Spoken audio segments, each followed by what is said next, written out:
It is day 28 of the 30-day Bible study challenge. Today we are in 1 Timothy 5, 9, and 10, and we are continuing our conversation on widows. There's this whole, almost most of this chapter is talking about the care for widows and those that are older. This time period we talked about yesterday, a man, he could get a job and stuff like that, or he was he'd give nuggets of wisdom, sit by the gate, in Jewish society. That's what the older men would do. But a woman which could not. If she was a widow, it was very hard for her, and it was the responsibility. It was a social kind of taboo if you didn't take care of your elderly parents, and especially a widow.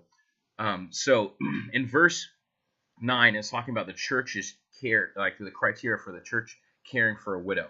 No widow may be put on the list of widows unless she is over 60, has been faithful to her husband, and is well known for her good deeds, such as bringing up children, showing hospitality, washing the feet of the Lord's people, helping those in trouble, and devoting herself to all kinds of good deeds. All right, so like we talked a little bit about yesterday, there is an order of widows, and and people, they would take care of each other, and the church would provide monetarily and food and stuff like that. So in this early church, the order of widows was kind of like a special branch of like deacons, but they were older ladies that would just be taking care of older folks.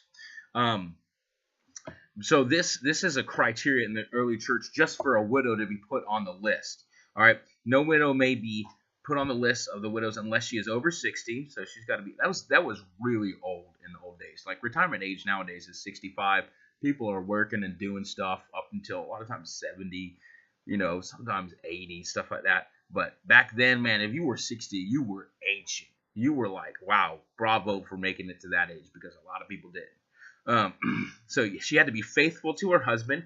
She couldn't have cheated on him, left him. That was for another guy. That was big criteria, and is well known for her good deeds, such as bringing up children. Okay, bringing up children.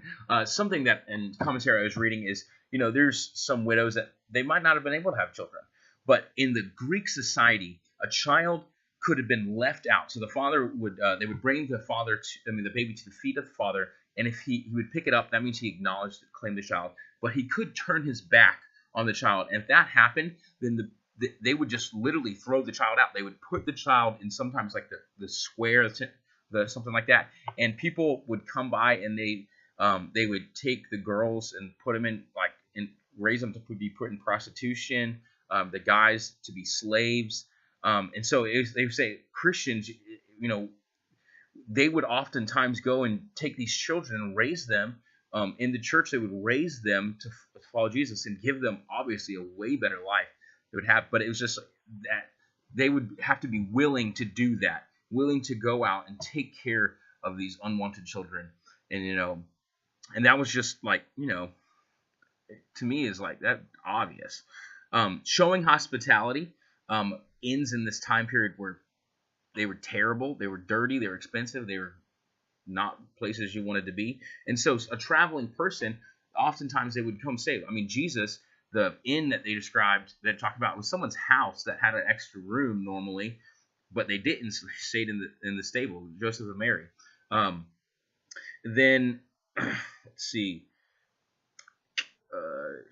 bringing up children, showing hospitality, washing the feet of the Lord's people.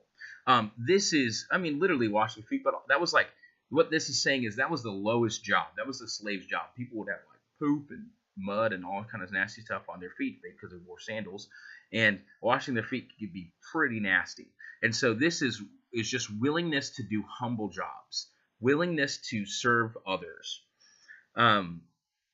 helping those in trouble, and devoting herself to all kinds of good deeds. So just like, just someone who loves others, someone who's willing to take care and be welcoming to strangers and to, to children, all that kind of stuff. That was the criteria to be on this list of widows. And it's just basically, honestly, someone who loves Jesus and loves his people and loves people of this world and just wants to care for them. That was the criteria for this, and being over 60. So, this is something to think about. This is just, this is a great thing for all of us to think about that we should be doing, is that we should be serving with humility. We should be loving people regardless, be welcoming in our homes and stuff like that. So that's it for day 28 of the 30-day Bible study challenge. I will see you guys tomorrow.